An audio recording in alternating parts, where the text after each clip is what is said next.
Hello YouTube, it is Survivor Nomad and I'm back with another video. I thought I would bring you guys out to the beautiful lake today. Isn't it beautiful out here? So pretty.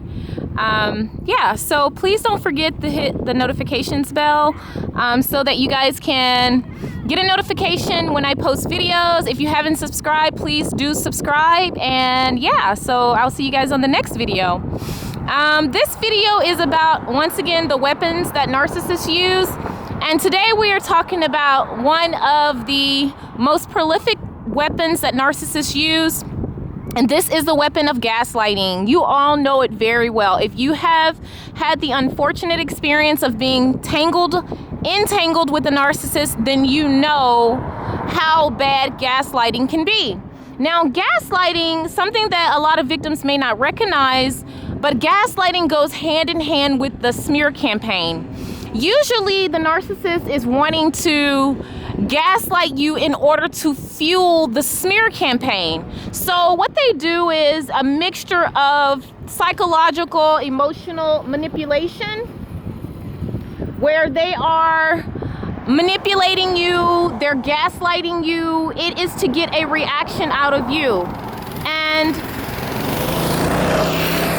regardless of whether this reaction is a positive or negative one, usually they are after negative reactions because they want you to act out. So they've already started the smear campaign. And they've already started to garner their support and their flying monkeys. And they just need a little bit more evidence that you are as crazy as they say you are, okay? So what they will do is they've already been abusing you probably for a pretty good amount of time. And it's really easy at this point to strike a nerve with you because you have endured so much abuse from them.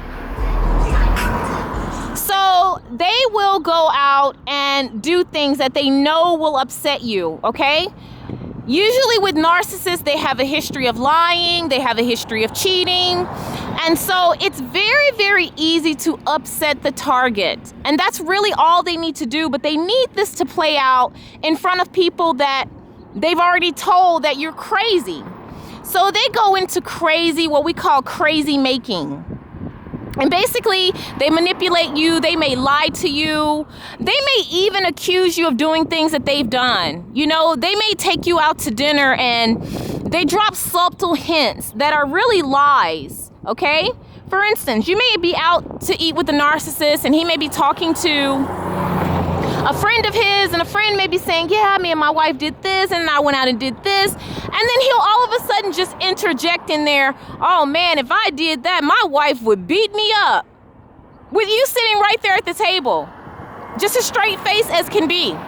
So he's already been telling his friends, his coworkers, whoever may be present, that maybe you're violent.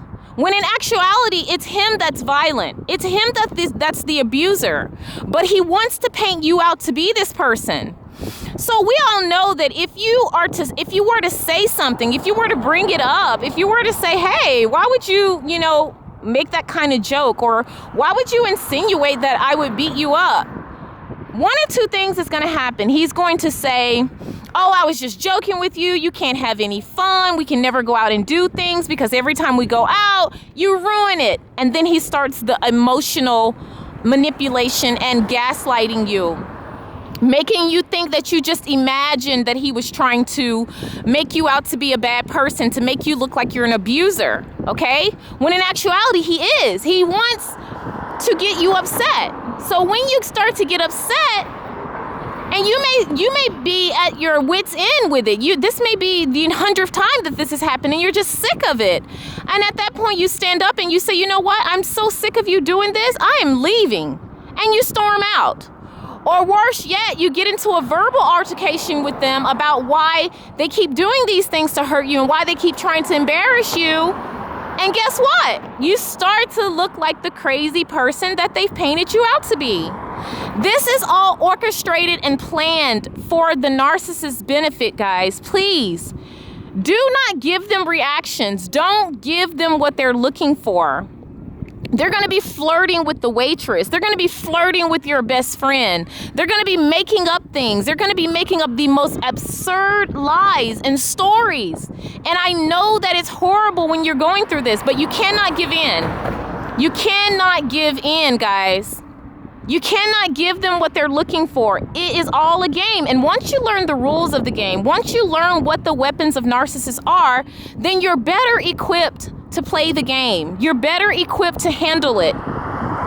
You're better equipped to get out of this relationship as quickly as possible because you know what you're dealing with. But when you're unaware of the weapons that narcissists use, then you fall right into their traps. And it's like they read from a playbook. Many of them do the same things. If you go to a support group for abuse victims, you will hear the men and women saying the same things over and over and over. Their behaviors are patterns, and they show the same patterns. So it's very easy to come up with a plan of how to, not just endure, but to kind of shield yourself from their weapons. You may not always be able to immediately retreat from battle, but you can shield yourself while you're there until you can come up with a safety plan and a way to get out of it, guys. And that is why I make these videos. I make these videos to teach survivors about their weapons and to teach you guys skills for shielding yourself. So if you find yourself in a situation like this, if it becomes too painful for you, if you feel like you just can't take it anymore, you could always just politely say, excuse me, I'm going to go to the restroom, or just politely excuse yourself.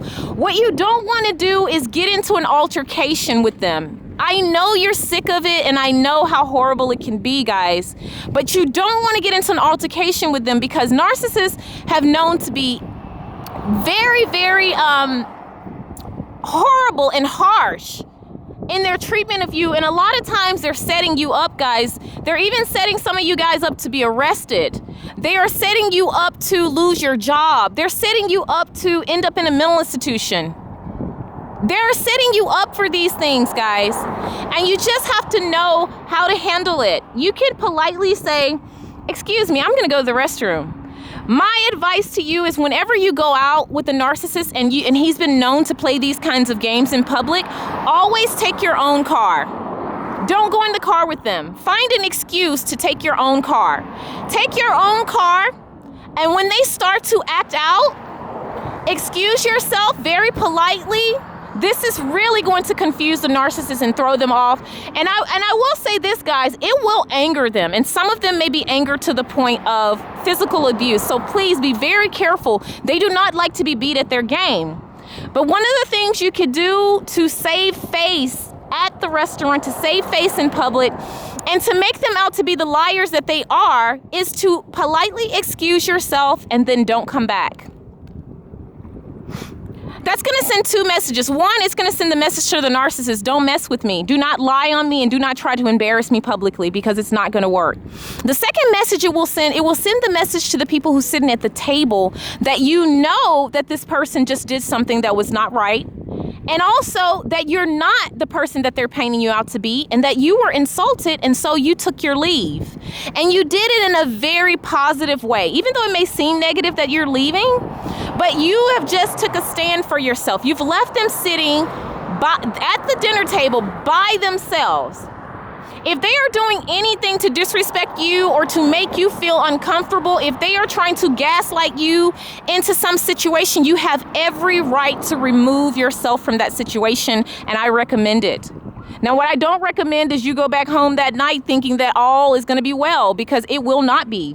The narcissist will be very upset that you did this, and they will see it as a major embarrassment, and they will seek to punish you. They may not do it that night, but prepare yourself, because the punishment is coming.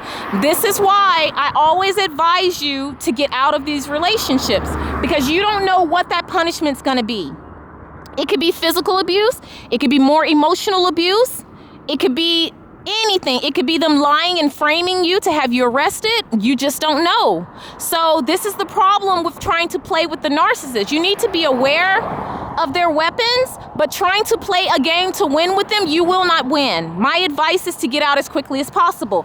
If you want to shield yourself, like I said, you could get up and you could politely walk out and leave them there. That's it, and be gone. Don't engage with them. Don't allow them to gaslight you. It's a very powerful weapon that they use. Don't let them get away with it, guys. I hope you guys enjoyed this beautiful lake as much as I have. And I will see you guys on the next videos. Please like, subscribe, and hit the notifications bell. I love you guys, and I will see you on the other side.